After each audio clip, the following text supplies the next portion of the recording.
In this video, I just want to begin talking about the further process of hypothesis testing and show you how the calculations actually work. A survey claims that 9 out of 10 doctors recommend aspirin for their patients with headaches. A statistician believes the actual proportion would be lower. To test the claim, a random sample of 100 doctors is obtained. Of these 100 doctors, 82 indicate that they recommend aspirin. So is the claim accurate? Test at the 0.05 level.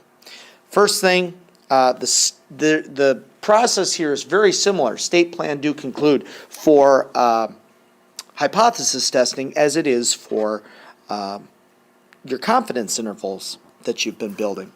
The state is a null and alternative. The null here is that P, our proportion, we usually use P for a proportion problem, is 0.9. Our alternative is that it is less than 0.9. Make sure those two things always have the same number associated with them. Okay? And we should define our proportion. So I'm just going to put that in. P is the proportion of all doctors who recommend aspirin for a headache. Now, one thing I do want to point out is sometimes people will question, you know, what goes here? Is it P or is it P hat? Because P hat, of course, is 0.82. Well, it's kind of silly to put a sample or a statistic notation here because I know P hat is less than 0.9. P hat is 0.82. So what we're trying to do here is set up an overall proportion. You know, do we have evidence that the overall proportion is less than 0.9? Okay, our plan. We are going to do what's called one proportion Z test. Okay. Now, we actually have done these calculations already, and I'm actually going to show you kind of a faster way to do it now. The process for doing a proportion problem, if you'll remember, is first we need it to be a simple random sample. It says it is. We need 100 to be less than or equal to 1/10 all doctors. Of course it is. And then we have that kind of added step, and this is why we get to use Z, that the sample size multiplied by P, which we are going to use 0.9, the null P, and 100 times 1 minus 0.9, this is 90, and of course this is 10. Both of these numbers have to be greater than or equal to 10, and we've just made it. So we can continue here the process and finish up. So well, let's go into our calculator. So you will go into your stat tests menu and look for one proportion Z test. And here's how you'll fill it in. The null is 0.9. So this is just the proportion that goes in the null. The sample and total, so X and N, 82 out of 100. And then this should be the same direction as your alternative. So you see a less than here, we need a less than here. And you have a choice of calculate or draw. Let me show you what calculate looks like. So calculate comes out like this.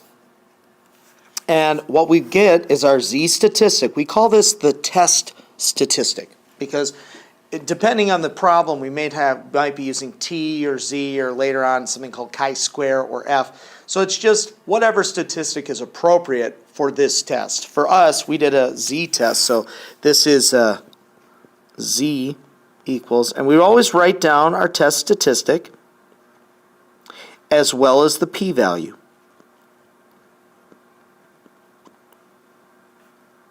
And of course, we could move on to conclude, but I wanted to go back and show you what, if you'd done the draw instead, because you have that choice to draw. Let me show you what happens if you hit draw. If you hit draw, it draws a normal curve. You can see it gives the Z and P value right below, and it also shades. And you can barely see it because it's way over here. Here's 1, 2, so 2.67. It shades the area that you've told it to shade. Okay? So it's kind of neat to see the normal curve drawn. You don't need to do that. You certainly have to make sure all of your other graphs are turned off. But it's kind of nice to see. So our conclusion. Well, our p-value, we always need to say our p-value is less than that significance level. So that means we reject the null, and then we should put that in context. A nice way to say this is we have evidence that the proportion of all doctors who recommend aspirin for a headache is less than 0.9. And this is simply, again, what we talked about in the previous video. There's an inherent risk in sampling and basing decisions. So all we want to say is we have some evidence that indeed it is less than what it was claimed. I wanted to talk just quick about this significance level, because 0.05 is the most common one that you will see. Some industries use 0.01, that the p-value has to fall below that in order to get a rejection. Repeated testing of human subjects has, over the years, shown that a 1 in 20, the 0.05 level, is kind of a probability breakpoint for where people begin to question if something is wrong. And that can be a lot of different tests, with gambling, with cards, with coins. But a lot of times when people get the sense that they're being cheated or that something is wrong, what's happening, it doesn't feel like it's by chance, that probability breaking point tends to be at 0.05. So that's why we use that, and that's why that's the most common. It really is just kind of repeated testing on, I hate to say human feeling, but kind of a human intuition on where something goes from so unlikely it couldn't just be by chance.